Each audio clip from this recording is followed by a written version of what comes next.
هلا بكم أيها المتابعون المشاركون أبنائي الطلاب وبناتي الطالبات. نراكم ثانية في هذه المنصة الإلكترونية التي تهتم بشؤون تعليم اللغة العربية للناطقين بغيرها. أيها الحضور الكرام، إليكم هذه القصة التي سأتحدث فيها عن كيفية كتابة الإنشاء في ضوء فقرة المقارنة والمفارقة، وبطريقة بسيطة وواضحة موجهة لأبنائنا وبناتنا طلبة قسم تعليم اللغة العربية للناطقين بغيرها.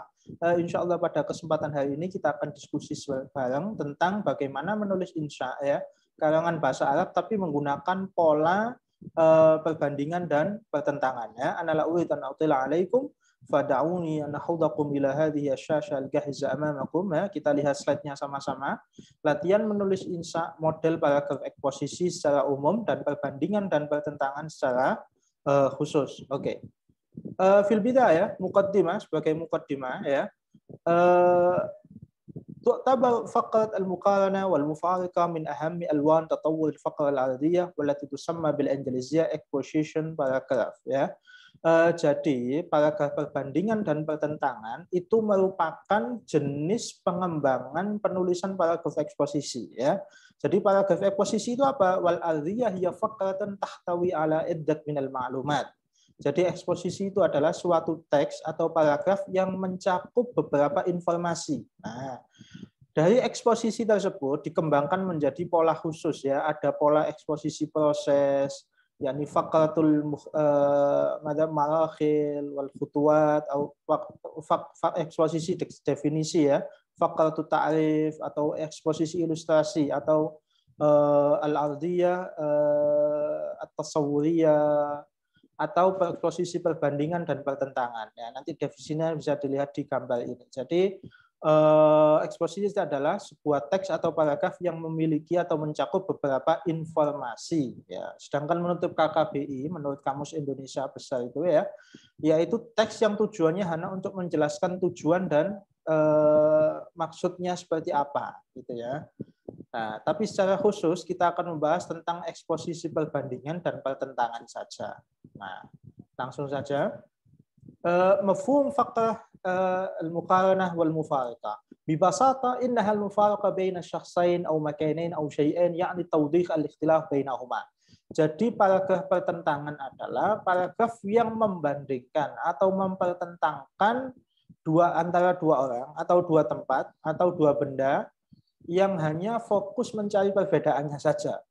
Ya, sedangkan paragraf perbandingan yaitu kebalikannya, dia hanya mencari aujuhut tasyabuh ya.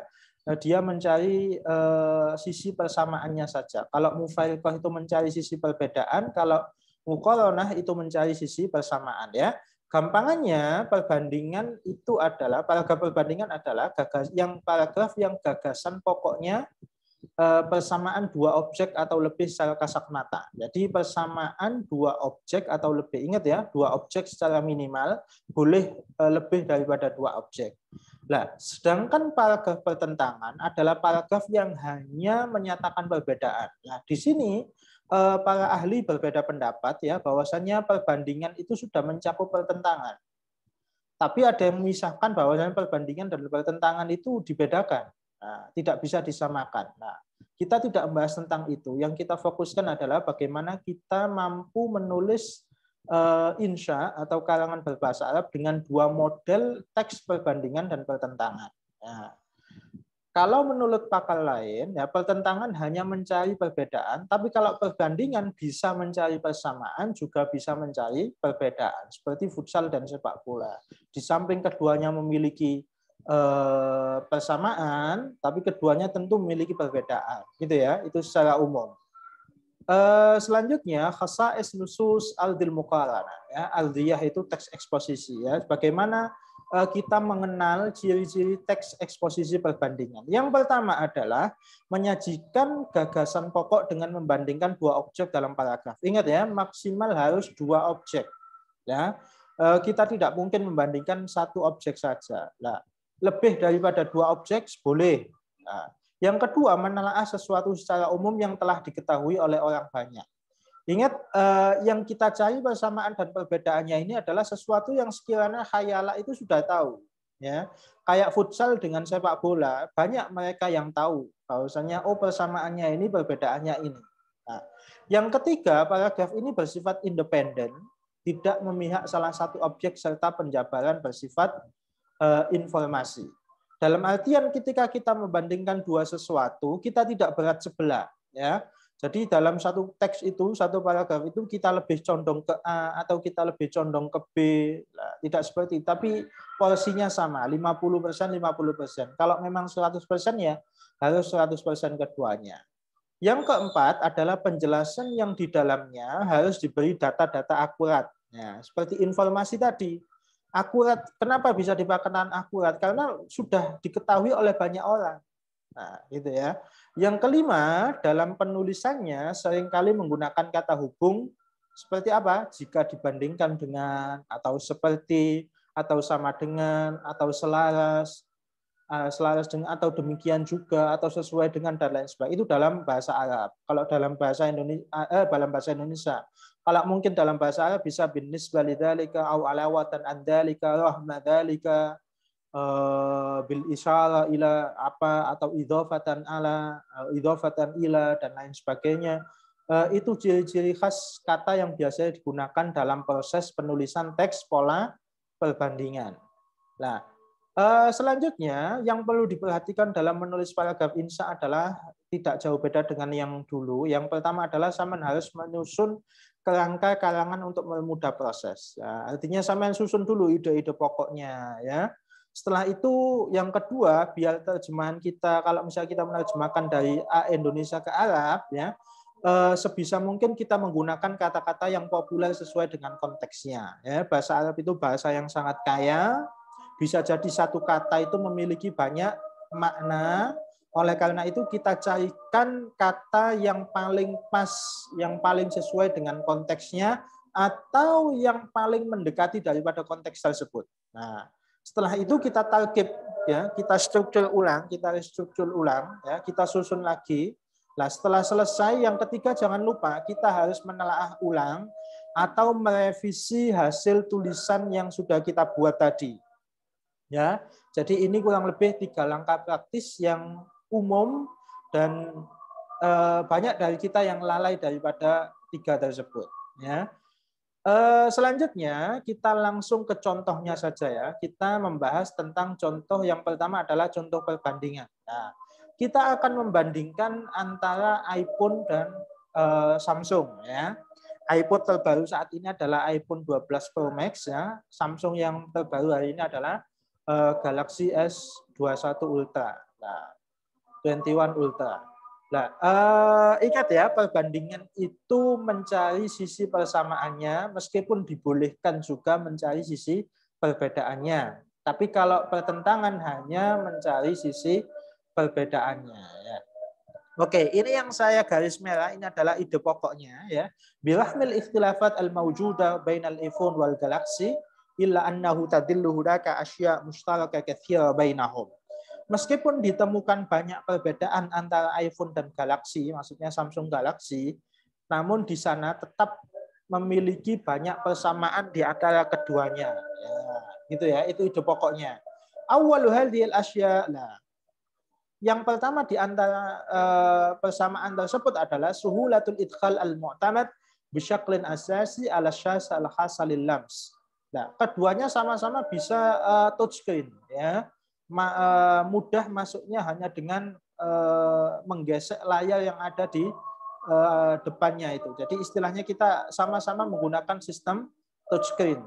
Wa ala laulatil mafatih allati tadharu alayya inda kitabatin nas. Nah, jadi kalau kita apa-apa butuh apa, kita tinggal mencari, menggesek ya, menyentuh touchscreen-nya tersebut. Nah, sama. Nah, itu kan sudah umum. Khayalak sudah banyak yang tahu. Wajhut tasyabuh ats-tsani, persamaan kedua adalah nidhamu tashkil wa tatbiqat allati yahsalu 'alaiha inda syira'i lil jihaz.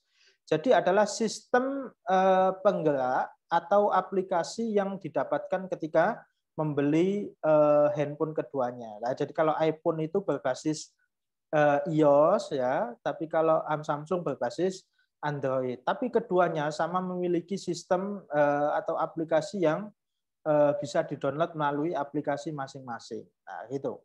At-tasyabuh ats-tsalits, nah ingat ya, ini kata-kata yang perlu dicermati. Yang pertama kita menggunakan awwalu hadzal asya, bukan menggunakan awalan, tsaniyan, tsalisan, rabi'an. Lah itu boleh, cuma kan biar terkesan lebih mengalir dalam paragraf kita gunakan yang seperti ini. Yang pertama, yang kedua, yang ketiga, gitu ya. At-tasyabuh ats-tsalits ya. Huwa anna kullun minal hatifain mad'umun bi mawqi' elektroni fihi mi'atul alaf min at-tatbiqat wal baramij al-majjaniyah wal madfu'ah.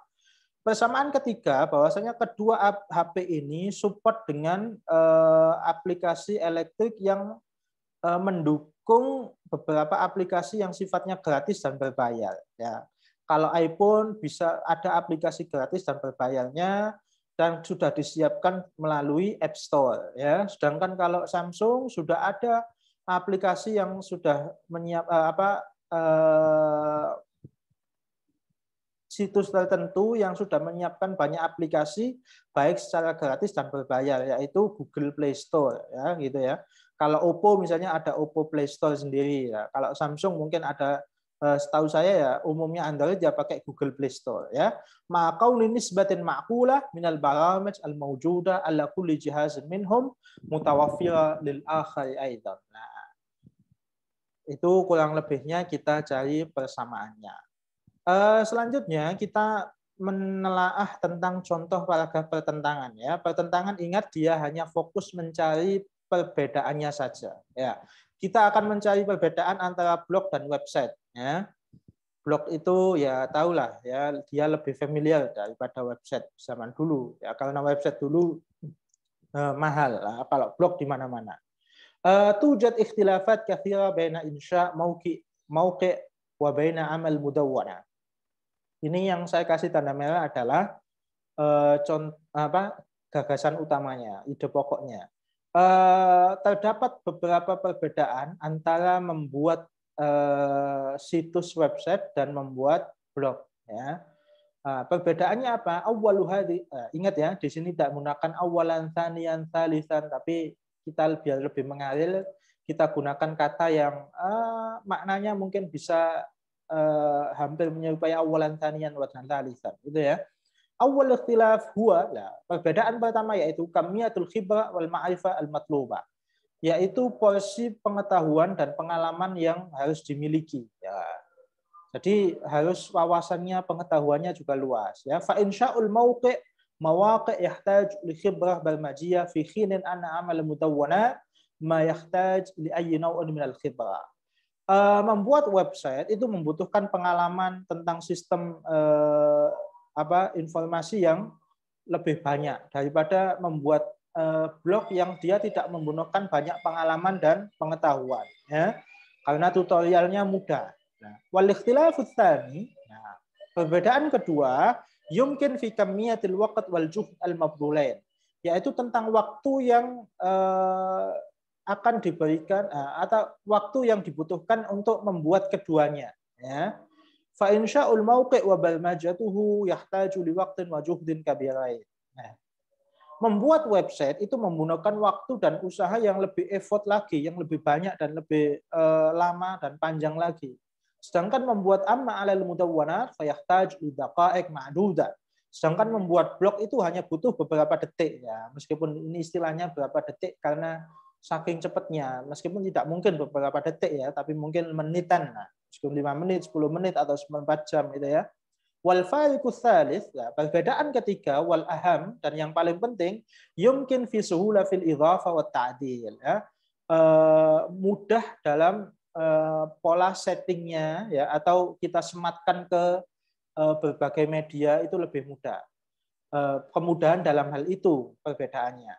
Fata'dil 'alal mauqi' wa muhtawahu mut'ib. Ya, jadi latar settingnya atau men-setting bagaimana situs itu kelihatan bagus, website itu bagus dan kontennya menarik, itu membuahkan waktu yang sangat lama dan lebih susah gitu ya, lebih payah lah gitu. Fi hinin 'alal kitabah fil mudawwanah ta'dil 'alaiha yashbihu kitabat al-malafat an-nassiyah buat ta'dil 'alaiha min suhulat. Sedangkan kalau kita menulis dalam blog atau membuat latar setting dalam blog itu lebih mudah sebagaimana kita mengetik dalam Microsoft Word ya, gitu ya.